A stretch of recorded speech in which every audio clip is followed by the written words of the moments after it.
Les candidats qui ont joué à la DV Loterie ont la possibilité de consulter leurs résultats à partir du mois de mai de chaque année.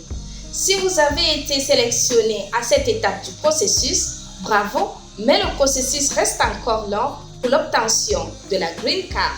Parmi les étapes par lesquelles vous allez passer, il y a la visite médicale qui est généralement faite avant votre entretien à l'ambassade.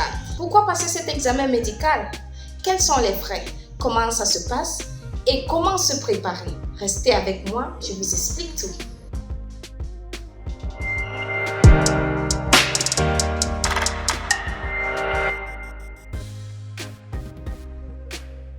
Avant de commencer, si vous êtes nouveau sur la chaîne, n'hésitez pas à vous abonner et activer la cloche de notification pour être informé chaque fois que je publie de nouvelles vidéos.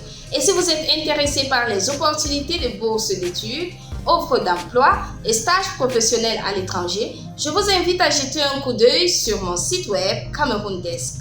Vous pouvez également joindre le forum WhatsApp et Telegram pour être notifié en temps réel de toutes les opportunités disponibles. Je mettrai le lien en description. En effet, lorsque vous êtes sélectionné lors de la première étape du processus, vous devriez attendre une seconde lettre de notification, lettre à travers laquelle vous allez être programmé pour un entretien de visa à l'ambassade ou au consulat américain de votre pays. Mais avant cela, vous devriez passer à une étape cruciale, une étape qui peut vous faire passer à côté de la DV Loterie. C'est la visite médicale. Les lois d'immigration des États-Unis exigent que toute personne demandant l'immigration passe par la visite médicale afin que son éligibilité à un tel visa puisse être déterminée. La raison principale de ces examens est d'évaluer si vous avez des maladies qui nécessitent un traitement particulier. Voici justement les maladies qui seront analysées lors de ces examens. La tuberculose, le sida et le VIH, les MST tels que la syphilis, la gonorrhée, des tests sur les déficiences mentales, la toxicomanie, une analyse pour vérifier si vous possédez une personnalité psychopathe et le cancroïde. Vous l'avez donc compris, sans ce test médical, pas de visa. Et si par malchance vous êtes atteint par certaines de ces maladies, vos chances d'obtention de ce visa est extrêmement faible. En effet, c'est vous-même qui devriez prendre toutes les dispositions pour passer vos visites médicales. Les frais des visites médicales sont entièrement votre charge. Donc, dès la réception de la deuxième lettre de notification, vous devriez directement contacter la clinique ou l'hôpital approuvé par l'ambassade des États-Unis dans votre pays afin de programmer un rendez-vous pour votre visite médicale. L'idéal serait de passer vos analyses médicales 2 à 4 semaines avant de vous présenter à l'ambassade pour l'entrevue finale.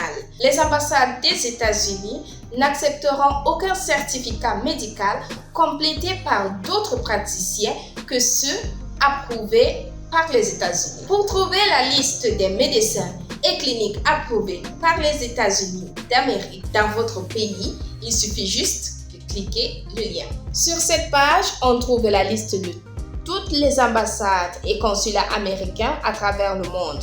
Vous n'avez qu'à cliquer sur le nom de la ville dans laquelle vous allez passer votre entretien. Toutes les villes sont classées par ordre alphabétique. Lorsque vous cliquez sur une ville, vous allez ensuite cliquer sur Instructions pour l'examen médical afin de trouver le nom du médecin agréé, le nom et l'adresse de la clinique ou de l'hôpital où il exerce et surtout comment les contacter. Quant aux frais de la visite médicale, parfois ils sont affichés sur les sites des ambassades des États-Unis et d'autres fois non. Les frais d'examen médical varient entre 100 et 250 $. En effet, selon la clinique et l'âge du demandeur de visa, la vaccination et autres tests peuvent demander des frais supplémentaires.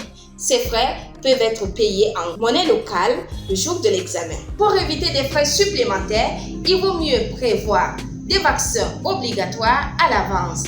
Quelques vaccins sont le vaccin ROR contre la rubéole, l'oreillon et la rougeole, le vaccin TD contre la diphtérie, le tétanos, le vaccin HBV contre l'hépatite B, le vaccin antigrippal selon la saison. Le jour de l'examen médical, vous devriez amener avec vous votre dossier complet. Voici la liste du dossier complet à fournir. Votre lettre de rendez-vous pour l'entretien de visa, votre passeport plus une photocopie de la page biographique, 4 photos 4x4, couleur récente, format passeport. Une photocopie de votre carnet de vaccination, la page de confirmation du formulaire DS-260 et les frais de la visite médicale. Sachez aussi que le dossier ne concerne pas seulement le requérant principal, mais aussi tous les membres de sa famille qui l'accompagnent. Ils devront également avoir leur dossier, faire le certificat médical et payer ses frais. D'abord, le médecin va vous faire un examen physique dans son bureau ou dans une salle d'examen. Il va prendre note de vos antécédents de santé et va vous poser des questions sur des sujets suivants. Maladies ou troubles médicaux actuels ou antérieurs, chirurgie subie, vaccins reçus, médicaments, vitamines et minéraux que vous prenez régulièrement, médicaments sur ordonnance ou en vente libre, signes et symptômes actuels de maladies comme le cancer, mode de vie comme l'alimentation, l'exercice physique, le tabagisme, consommation d'alcool et les antécédents familiaux de cancer ou toute autre maladie. Lors de cet examen physique, le médecin peut déterminer votre taille et votre poids. Observez votre peau et vos yeux, vérifiez l'intérieur de votre nez, de votre bouche et de vos oreilles, prendre votre pouls, vérifier vos réflexes, écouter votre cœur et vos poumons, prendre votre pression artérielle, palper votre abdomen pour vérifier si vos organes, en particulier le foie, la rate et les reins, ne présentent pas de masse ou d'anomalie. Vous allez devoir faire une radiologie pulmonaire et une prise de sang. Et si vous n'avez fait aucun vaccin cité précédemment, vous allez devoir les faire lors de cette visite médicale. Une fois l'examen terminé, le médecin qui vous a examiné va mettre vos résultats dans une enveloppe scellée et les enverra directement à l'ambassade où vous les remettra quelques jours après l'examen afin que vous-même alliez les présenter à l'ambassade le jour de votre entretien. Ne vous avisez surtout pas d'ouvrir cette enveloppe scellée, sinon elle sera refusée par l'ambassade. Voilà, c'est la fin de cette vidéo. J'espère qu'elle vous a plu. N'hésitez pas de vous abonner et de la partager avec vos proches. Prenez soin de vous. Bye bye.